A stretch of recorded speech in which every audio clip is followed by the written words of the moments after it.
Shout out to the room. Shout out to the room, everybody. How's everybody feeling? We're back. Let's get into these headlines. I got some mommy things to do. So I told the kids, I said, I'm only doing headlines today. There's no guest. And they both looked at me. They were like, whenever you don't have a guest, you have a longer show than normal. Not my kids knowing my business. Shout out to anybody who by a show of let's see. If you watched the Chris Rock special this weekend and you liked it, let me see some hearts. If you didn't like it, actually, you know what? Let me see some thumbs up. Find the thumbs up emoji in your phone. And if you watch the Chris Rock special, Selective Outrage, give me a thumbs up if you liked it. And give me a thumbs down if you didn't like it. The thumbs up and the thumbs down should be in the same place. Let me know if you watch this Chris Rock special. And if you want to really voice your opinion, I'm giving you the opportunity to cam up. I'll cam up 3 people to talk about it with me. Now, if you're in here and you did not watch the Chris Rock special, this is your cue to leave and come back in a few minutes because it's going to be a pure spoiler alert. Because that's what we're talking about right now. And you can definitely come back when we talk, or mute this, and you'll come back. Actually, here's what we'll do. All right. Okay, I'm seeing thumbs up and thumbs down. Thumbs up and thumbs down. Let me say this. I see somebody. There's one person in the queue to cam up. I'm going to cam you up in 2 seconds. Now, let me tell you something. I saw the special this weekend. And I had no anticipation whatsoever. None. I just wanted to give it a fair shot. Now, my opinion on this whole slap situation, shout out to Wendy Williams. If you know, I did the whole parody on this Oscar slapation situation altercation. And I'll put that maybe I'll like repurpose the video. For me, honestly, I mean, I'm not condoning Will Smith walking up on the stage and slapping the black out of Chris Rock. I'm not condoning that at all. However, I feel like we're a year later, and I'm not in agreement with everybody still talking about it. Like, to me, I feel like it happened, maybe we talk about it for like a month or so, like get the shock out of, get the wiggles out, get the shock out of your system, and everybody move forward. Now, Chris, I feel like he took way too long to talk about it. I think they both took way too long to talk about it. But, it's an embarrassing situation for the both of them. So maybe, it was just one of those things where they both had to kind of feel the moment to discuss the who, what, when, where, and why. Now, over the summer, or was it prior to over the summer, at whatever point Dave Chappelle did his Netflix, what is it called? When they did the Netflix tour, and he was here at the Hollywood Bowl in Los Angeles. I went and saw it. It was so nice. I saw it twice and I loved it. And Chris came out. And so some of the things that he was talking about on his special, he done talked about last year. So for me, it was recycled material. You know what I'm saying? I wasn't impressed at that part. Okay? Now, I'm not an easy person to laugh at these comedians. I'm not easy to laugh. I really am not. God bless all the comedians in my life. I love you all and I support you all. But I really, it takes a lot to get like a belly aching laugh out of me. Do you understand what I'm saying? Like, I'm just like, I'm not easily moved. So I was sitting there and I was laughing at some of the jokes. I was. Some of it was funny. Some of it was relatable. I like his storytelling. Sometimes, not all the time. Sometimes I enjoy his storytelling because he pushes some scenarios out there that we all can relate to. And it's like when you can relate to a joke, whether it's in your personal life or, whatever, it makes it even funnier. I didn't quite enjoy him resting on the abortion topic for as long as he did. It was quite cringy to me. That was like a little cringy. I'm like, okay, this is talking about the dead babies and the emphasis on the dead babies, that was a lot. Him going after Meghan Markle was weird to me because I'm like, what did she do to you? Like, why are we resting on Meghan Markle so heavy? Like, why are you dragging her? Because, baby, I would never want to be in a horrible alignment with the royal family. Meghan is royalty now. Like, what are you doing? Her husband will definitely come after you, and he doesn't need to slap you, but he will definitely affect your money. The royal family ain't nothing up with. Are you dumb? Like, that was crazy. So for me, I was just like, why? What's the vendetta that he has against Meghan Markle? Like, and then I was talking to my friend today, and one thing he said, he was like, black people don't give a goddamn about Meghan Markle. He was like, so he's in Baltimore talking to an audience full of black people, majority, and he's over there talking about Meghan Markle. Like, don't nobody care about Meghan Markle. This is not funny. And I was like, don't say that. Chanel said the royal family don't rock with her. I bet you her husband rocks with her, and I bet you her husband will be like, everybody go after him. I wouldn't play with the royal family at all. Shout out to Queen Meghan Markle, Princess, Duchess, whatever you want to call her. So that was interesting. And then the way he ended the show was not really mic drop worthy. Like, when he dropped the mic at the end of the show, I was just kind of like, that's where we're going to end the show? Like, your mom taught you not to fight in front of white people? Like, what? Shout out to Big Groove that just walked in the building. We love Big Groove here, friend to the show. Yeah, I feel like he didn't like knock it out the park at the end. He didn't really knock it out of the park. Now my final thought on this, let me see. My final thought is, why do you think he chose Baltimore? Why do you think he chose Baltimore to debut this Netflix first time ever live stream rebuttal to the slap a year later? Do you think he was trolling Jada for being in her hometown? So I'm going to go to your hometown. I'm going to continue trolling you and your husband right in your backyard. He did 2 shows. I'm going to cam up. Who am I camming up? We've got DJ Crimson Cookie. Let's cam. 3 people. If you want to cam up, I'm going to cam up 3 people and we can talk about this.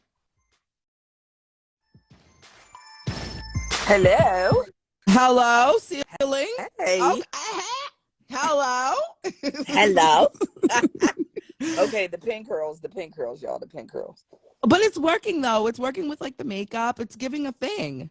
It's Thank very you. vintage. Thank you, boo. I like it. Okay, so give me your opinion on Chris Rock's special. Okay, so I was there live. I went to 2 shows. In Baltimore. The first show, yes, in Baltimore, because that's where I live. I live here now. So the first show, which was on the 27th, all of them were Netflix taped, but last night was considered live. Like Saturday was the live show on the 4th. So the funniest part to me was Lola, his daughter. By far, that was like so funny. Like, the whole wife thing, him losing his house, Lola, him, her just being a spoiled child. Hilarious. Right. The abortion, being there and being a woman, and even the black women were just like, if we had pearls on, we were like, oh shit, like clutching our pearls. Like this. I was at home on my couch like this. Yeah. Big time, Tosh. Yes. Yeah. I was like, time. And I'm by myself. Right. Yeah. That was a bit much. Yeah. It didn't. So full transparency, like I had an abortion, right? Right. Yeah. But then after that, I lost the baby. Yeah. Yeah. So do you know the kind of trauma, you know what I'm saying? Like so many people have these different stories with abortion, and like, I'm like, I can laugh about it now, kind of. Yeah. But do you know how many years I felt like I'm never gonna have a kid again? So here he's talking about dead, like literally he said dead babies, and I was like, right. But like for real, do you really think he had that many abortions? First, come on, baby. First of all, who fucking is that? Right. Besides Malik, besides his ex-wife, for real. Now we talk about Pookie from New Jack City, like. You know what? You know what I did think was funny that you mentioned Pookie. I liked when he made the joke about like, do you see how big Will Smith is? Like, I don't understand how big he is. I was like, okay. Do you think that the two of them are maybe behind the scenes conspiring the bags, the money? I don't know. Because he was really, the first show, like he talked about Will at the end of the second show, the live show. The other show, he talked about it in the beginning when he called him Suge Smith from the first show that I had seen on the 27th. He talked it during Black History Month. He talked about it in the beginning. Like every time he's walking, he hears fucking Summertime coming out his ear. Like that's what he kept saying. Like, I'm hearing that, drums, please. Like he kept saying, but that was funny. And he said he has not talked about this at all since the slap. Like he has not talked about it. He's been hurt. Like he said, no. But he said he hasn't talked about it live to anybody. Like, I'm not going on Oprah. I ain't going on Gail. I ain't going to get no sympathy. I ain't going to be like, hey, like, yo, you know, he doesn't want any of that. And he said he was hurt because he really rocked with Will. And Jada was dogging him all the time. So he's like, oh, okay, this is a perfect opportunity. So I also feel like, you know, the part where he was like, Will wasn't mad at me. He you know, his wife went on. And so there was some truth there. So do you think that that we'll see the two of them in a conversation soon? No. Nope. Chris is angry. Like you could see it in his face. You got angry out of that? No doubt. Sis, he is angry. He is pissed off. This wasn't no joke. That was facts. Like, but he's pissed and paid.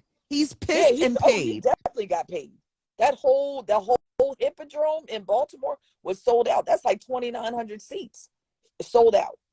All the shows that he had sold out. And then he came back in March, sold out again. Yeah, he was pissed. He think there's pissed. He said that on the first show. He didn't say it he didn't say it the other night when it was live. He said that Will even reached out to him and he would not even answer the phone. Like, I know, like, I'm not doing that. He's like, I am not doing that. I'm hurt. I cannot believe he did that in front of all these white people. And there was a lot of things that he didn't say from the live, and I don't know why he took it out, but he was like, shit, freaking Steven Spielberg was right there in the front. And he's like, shit, I might be casted for the next E.T.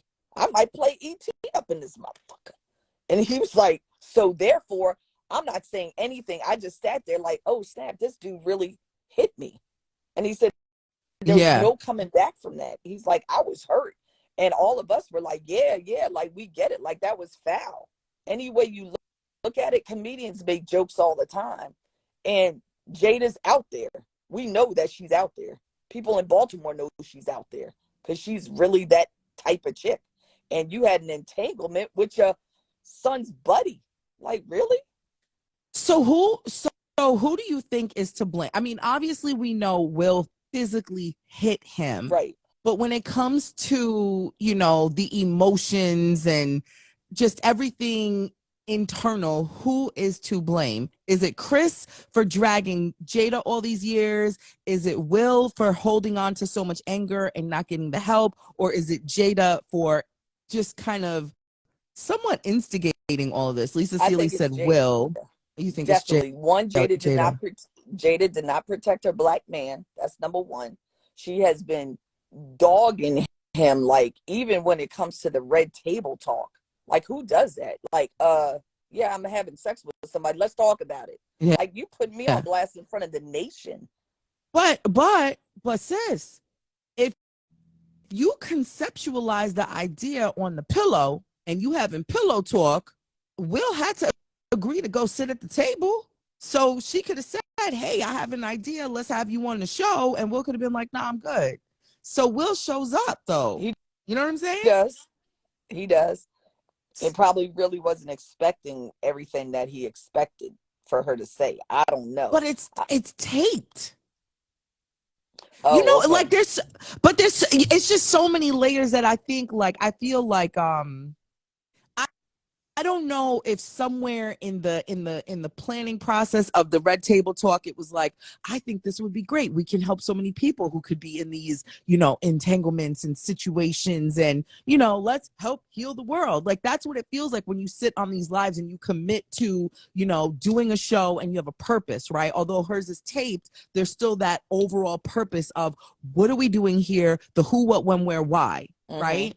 And Will was probably on board with it, and it probably sounded good because, you know, we get the motivation out of him. But then he didn't realize, like, I look like an ass sitting here talking to him. You know what I'm saying? Right. And now all this anger, and, you know, people can say all day they don't pay attention to social media, but when you have people by the tens of thousands calling you an idiot.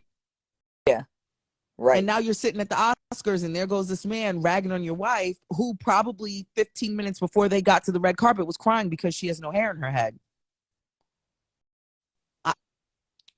Jada, I have girlfriends that, I'm sure you have some friends that have alopecia. I do, but you know, that's the only thing that has fallen out. Jada, her alopecia, all your hair is gone. Arm hair, facial hair, your eyebrows, everything. And the vagina eyelashes. Hair too? Huh?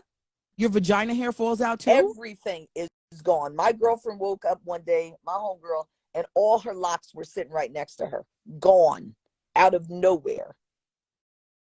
So for Jada to say, oh, you know, my hair and all that, she should have grabbed Will. Like, no, this is not the time. You know, she didn't do any of that.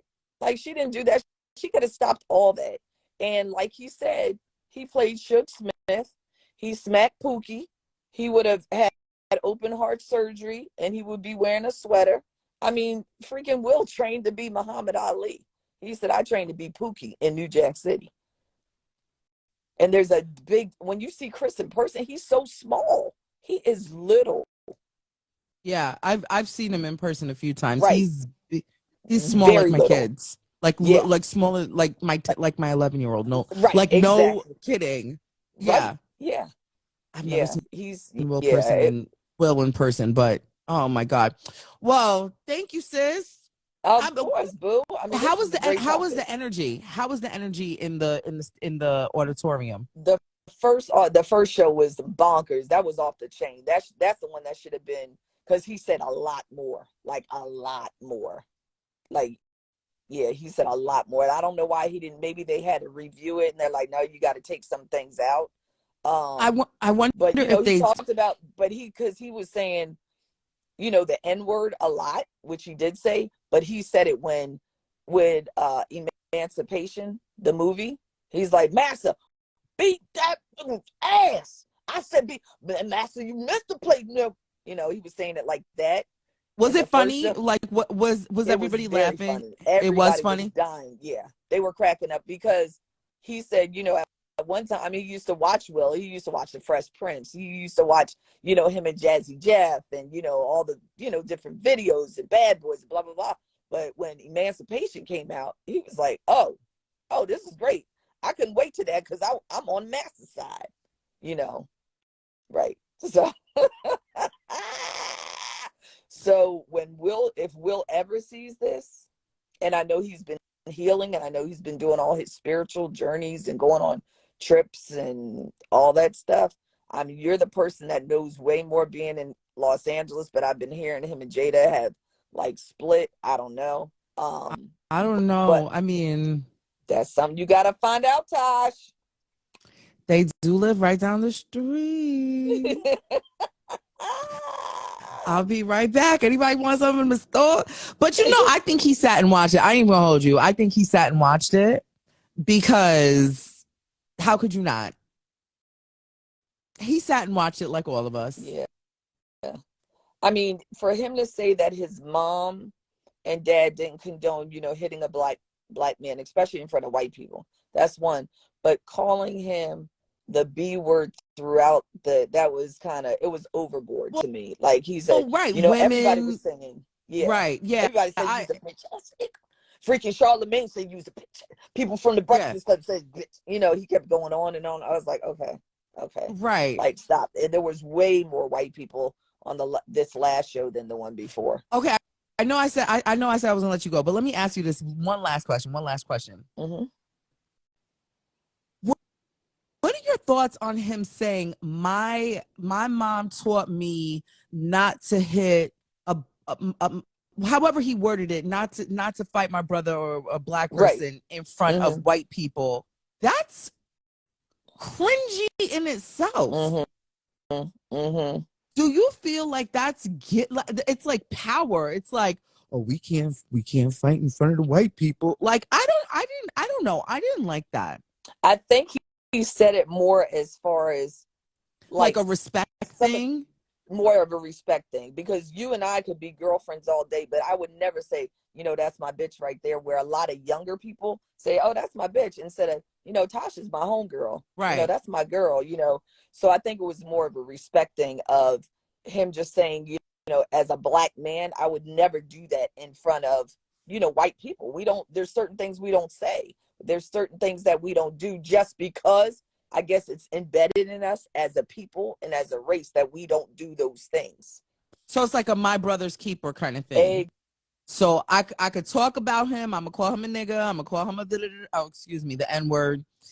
But if he we're not gonna physically fight in front of you. Okay, all right. Exactly. Yeah, right. Because just like when I see my students in school, I'm like, you represent me, sister, young sister. Take off that bonnet. We're not wearing bonnets in school. What are we doing here? You look just like me. Take it off. But they don't get that. Their culture doesn't get it. So I have to keep saying it over and over until they understand it. Right. So yeah, just don't judge me when you see me on the video with my bonnet, okay? Right. I mean, I got mine right here. I'm kidding. I just took it off to be on the show, but I kept the pins in. No, I'm kidding. No, but you look good though. Thank you for coming on and giving me your opinion. I appreciate you, Boo. I appreciate you. And I love you. I'm proud of you, girl. You're doing the thing. And I'm waiting for you to come back to the East Coast. I mean, soon we're gonna do something fun. We're gonna plan it out. I'm gonna come back. You just never know. I might pop up and party on me. Up. Yes, I would love that. No, seriously though, you could do I could set up a venue. You come to Baltimore and I set something up for a girls' night out, and you just do something on stage. That would be hot. Like we do stuff like at Busboys and Poets all the time here. Like, oh my God, I love Busboys and Poets. Yes, and we could do something like Natasha Simone is coming in town. We're gonna do something, have sisters come out, and yes. Okay. So I like that. Summertime. It's coming. It's coming. So drums, please. Oh.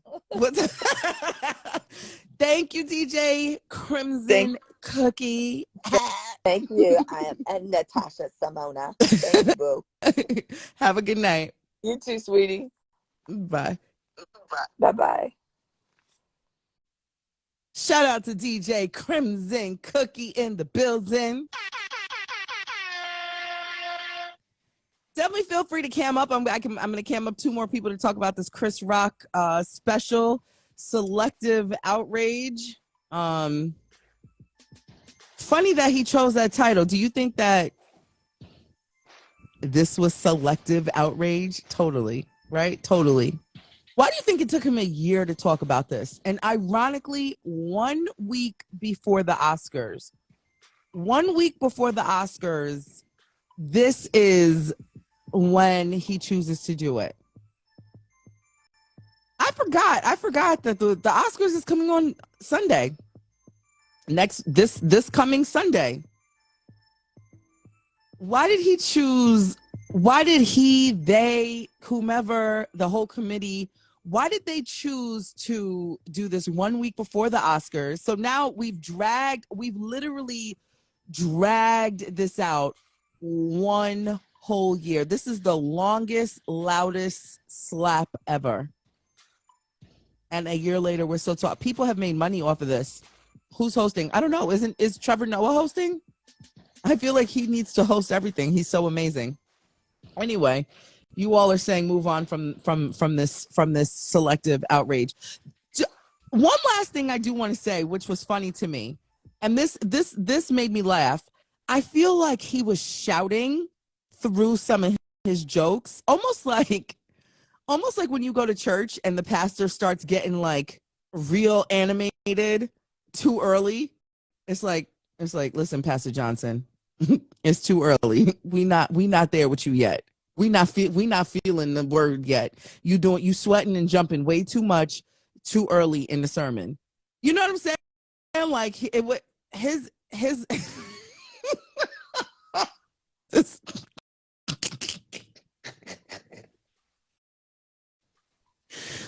this is why I don't be going into this.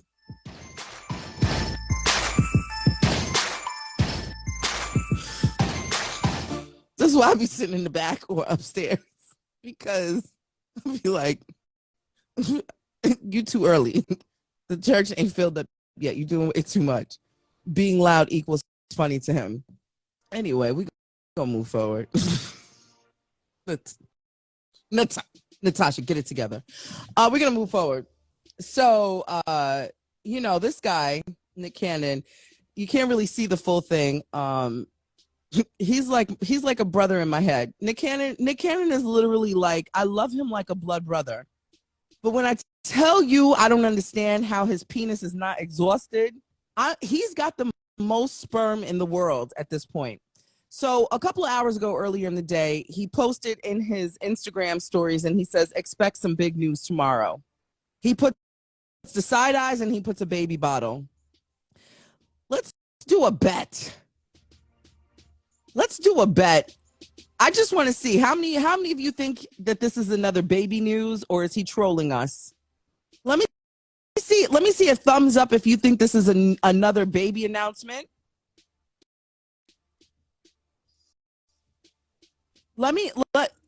Yes. I'm sorry. I'm saying yes to you all as I'm responding to a message here. So Nick Cannon potentially has some baby news tomorrow, as he posted in his Instagram stories earlier today, with a baby bottle. Now, I don't know if I couldn't even tell you. It says expect some big news tomorrow. I don't know if this man has finally gotten a vasectomy.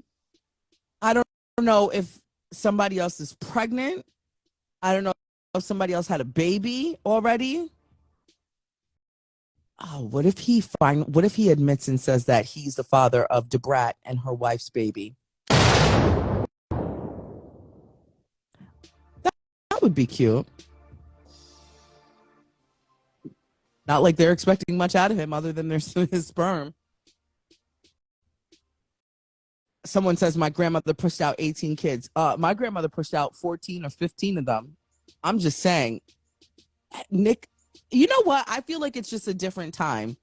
Having a lot of children today, although it's beautiful, it's one of those things where I feel like this economy, I feel like today's life does not promote that. Like back in those times when there was no TV, you know what I'm saying? The wives stayed home while the husbands were out working, and the village helped. There was really such thing as a village. It was a little different having all those children. You know what I'm saying? It's different. I remember when I was younger, I knew I wanted a lot of kids. I was like, I want like 6 or 8 kids. I'm an even number kind of person, right? So I have 2 kids now. I really would like 2 more because I can't have, first of all, my kids are big now. My youngest one is 11. So I've got an 11-year-old and a 13-year-old, soon to be 14. If I have 1 kid now, that kid would be like an only kid. So I have to have 2 so they can have each other, like playmates, But even still, I can't just have 1 because that 1 would be like odd. You go to Great Adventures or Disney World or something like that. You got 1 person sitting by themselves. Like I want even number everything. I got to have even number kids. So if I have 1, I got to have 2. If we mess around and have 3, well, guess what? We going to have 4. That's just how I am. So I I wanted a big family, but it didn't quite work out for me, and my eggs are drying up. It's a whole nother conversation for another day. I'm not about to be sad right here, but I definitely am looking. We talked about this over the summertime. If you met me over the summertime, I talked about, fertility options, and, I talked to the OBGYN about freezing my eggs. It costs a lot of money, but my mom said she would help me. So hopefully that offer's still on the table. I want more kids. I don't want to be, at an age where, I'm like, oh, I'm ready to have more kids. And then all of a sudden the doctor's like, you have no more eggs. I'd be devastated. So I'd rather freeze them up now and, wait till the time is right. Move into a big house, have some good money, not struggling. You know what I'm saying?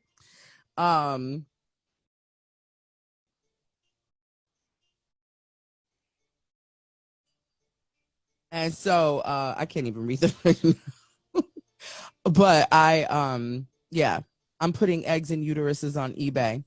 There was a point in my life where I was actually going to be a surrogate. I looked into the whole process and everything like that. Pregnancy for me is amazing. So, somebody said, Sweet Mama Minute said, Tosh, call Nick. Listen, if it gets to that point where I'm like, I don't have a husband, I'm ready to have more children, I'll just call Nick. Hey, listen. I know for years I said I love you like a brother, but we ain't blood. And you're offering everybody a baby. You get a baby. You get a baby. You get twins. You get twins. So, hey, since I know he kicks out twins, he's got 2 sets of twins. He's got the twins with Mariah, and he's got the twins with Abby De La Rosa. So, hey, Nick, listen, I'm 37. I might be too old. I don't know. Actually, no. Lanisha Cole, I think she's older than I am. She's like 40, right? No. So, Nick, listen, in about 4 years or so, if I'm not married and, I'm still single and I want these kids, I'm going to start freezing my eggs from now. And we could just go through that. I'm not really interested in knocking boots with Nick Cannon. I'm good. But you can take your swimmers and you can, we can do the attachment and stuff, knock out some twins, and I'll be good to go. I just you come around whenever you want to. I'll take care of the rest.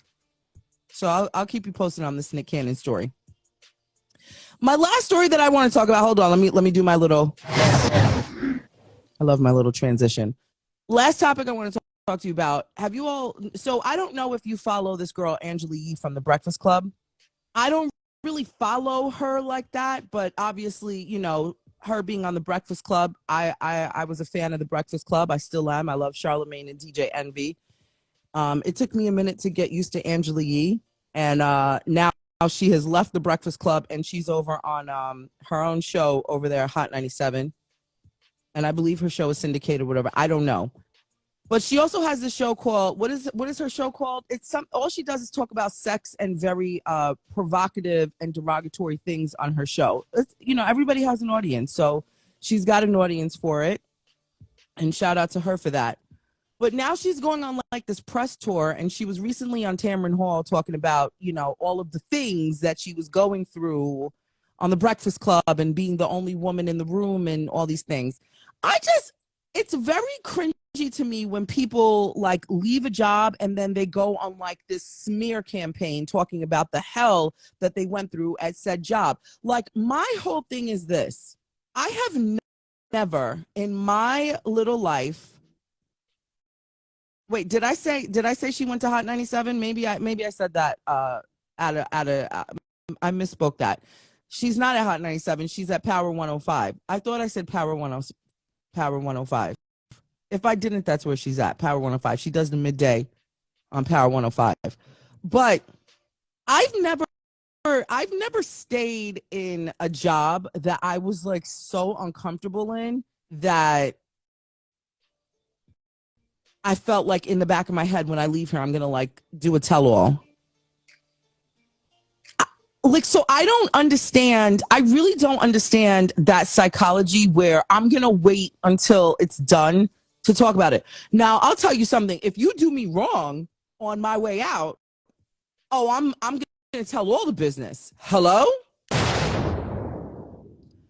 But in the midst of everything, I'm just kind of like, okay, Angela, you stayed there for How many years? How many years was the Breakfast Club in existence? 10 years, 12 years, 11 years, or something like that. And for all the women that came onto that show that she sat there and cackled and laughed at and sided with the boys, and now she wants the sympathy card to be played in her favor.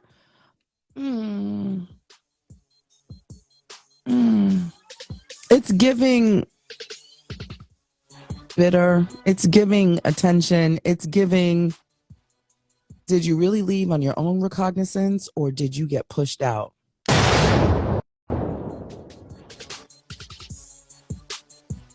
It always like that screams they didn't want you there no more, and they were like, let's just create this midday for her.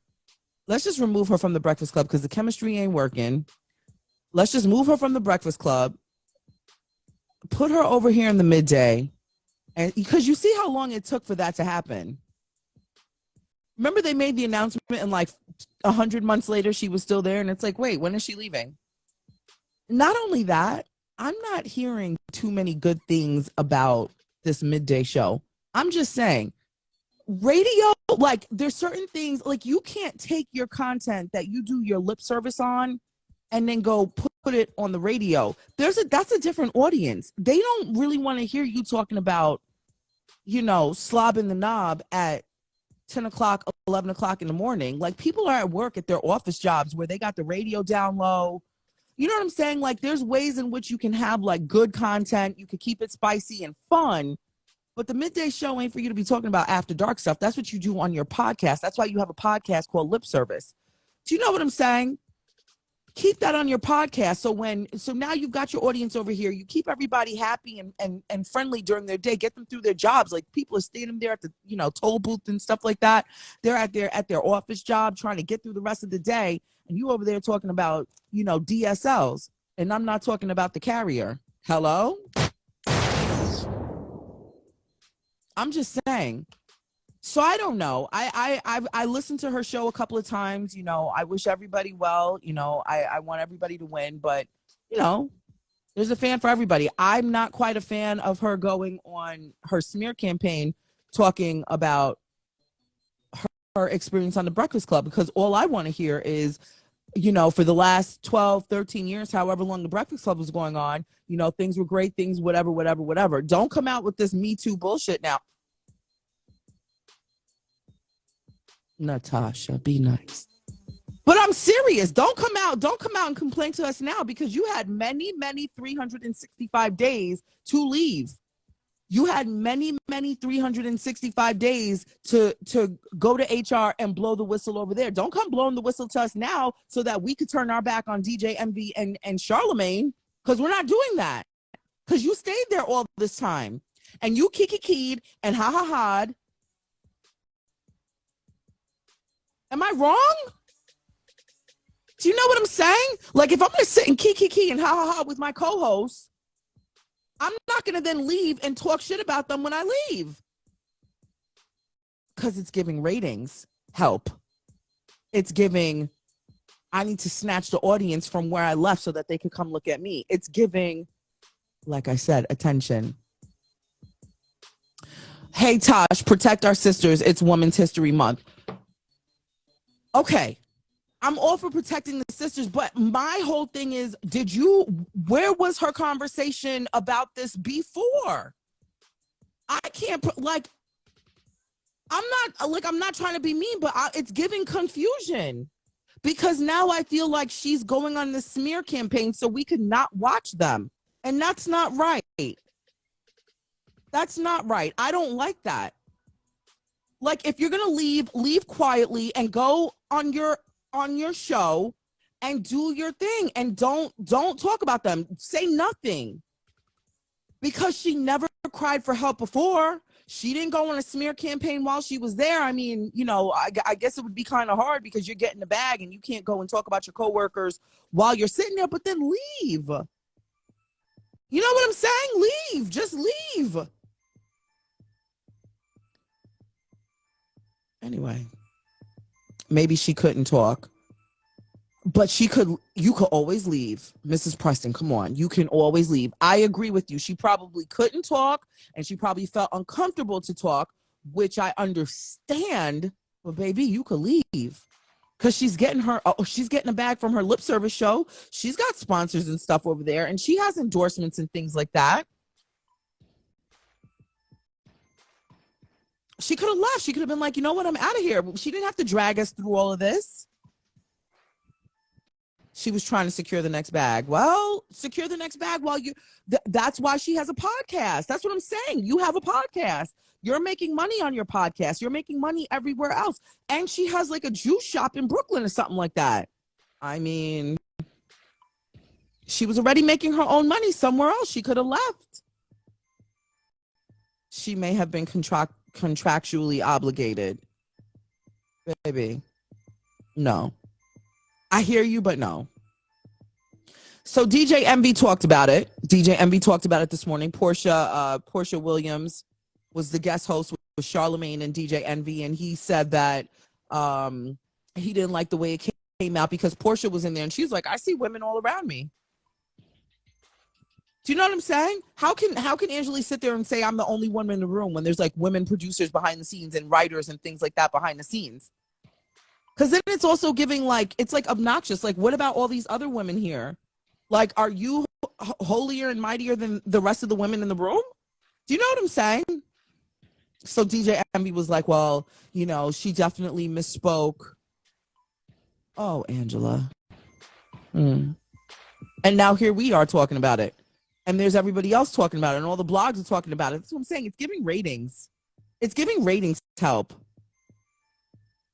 I don't like that. I don't like that. I'm an equal opportunist. Like, everybody just relax and like, you left us. You have a show in the midday. Focus on your show and say nothing about us over here. The only thing you should be saying about us is this morning on the Breakfast Club, this is what they talked about. If you need like a step stool to talk about a story, you know what I'm saying? See you all tomorrow. Tag a friend when I put out that flyer. Everybody share. Thank you. And shout out to everybody that watched that whole reel that went viral. 1.4 or 5 million views later. That's kind of crazy. That's it. See you all tomorrow. Good night. Bye-bye.